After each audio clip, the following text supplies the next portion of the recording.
Well, I'll start the video by showing you the end of the project. Here's a garden gate I installed into a new hedgerow. I purchased this online and the shipping weight was about 58 pounds, so it's heavy, especially the posts. I planned on using cement, the typical bag in the hole, but then I read about a below-grade expanding urethane that works better, supposedly, than the cement. And it definitely was. It was really easy to use. So here's the result. First of all, taking a look at the holes. I did the post on the right first, and then the one on the left, of course, second. The video here is going to show you how I got there. Now, the product I bought is this one here at Home Depot, though it's available online in any big box store. And this white arrow is pointing to a seal between two pouches there, a catalyst in one and a fixer in the other. And basically what you're going to do is squeeze the two cells together and mix them up. The first post here, it called for 8 inches in diameter, and there's a second post hole.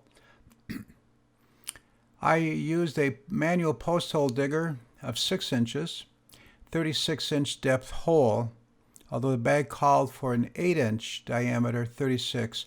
So there is extra urethane that you cannot save or use. It's a one-time mix, and then it expands as it cures. The blue plastic there is where I held the dirt from the hole that I'm going to spread out over the grass to get rid of it. So again, on the right is what I started with. I learned on that one. This was the first post.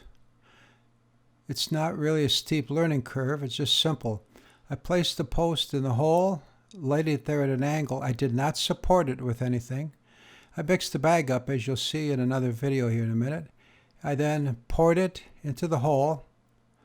I then put the bag aside, emptied, and then held the post in place for 5 minutes with a level on it to be sure it was level in 2 directions. And that was basically it. As you can, about 7 minutes later, here I'm reaching out for the post. And it's really not moving. It's there. There's about a 2-minute grace period of when you pour the material in the hole until it starts to foam, and then you hold it. Hold it in place. It expands. It pushes out against the dirt, up against the post, and it's set. Now to show you how I did this, bear with me as this 75-year-old man bends over. I'm setting the stopwatch on the iPhone for 20 seconds. You can't mix this more than 20 seconds, otherwise it expands in the bag and you wind up probably with the bag exploding. That did not happen to me because I stayed with the directions. Here you massage it, squeeze one cell into the other, makes no difference which one you do. You roll it, pressure it, it's going to pop like that. And then to roll it on one bended knee, and again, bear with the camera, I'll try to get as best picture as possible. Roll it back and forth, and there's the clock going at 7, 8, 10 seconds. And again, don't go beyond 20. I'll be warning you that in the directions, otherwise that bag's going to explode. And then it starts to heat up, or it's called an exothermic reaction. Notice I'm wearing disposable gloves. They're double gloved on each hand. I'll show you later why. Being prepared, I had scissors. You cut the corner off, and you milk eject the contents into the hole.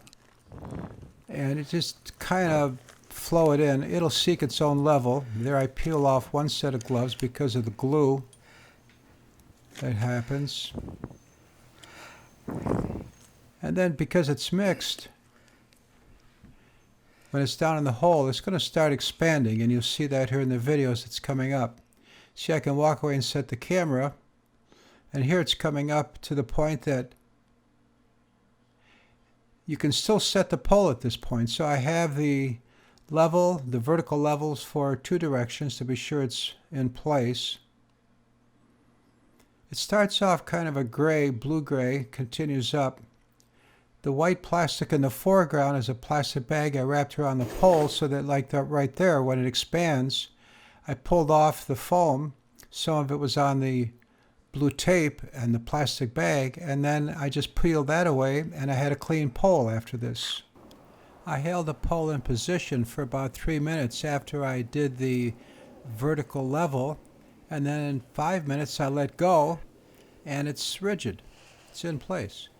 Here, looking at my setup, the black plastic bag was for the trash of the bag where you mix the catalyst with the substance, and my gloves are there too and all that, the rocks to hold it down against the wind. And then when I finished, I just simply rolled that plastic up into one and threw it into the trash bin.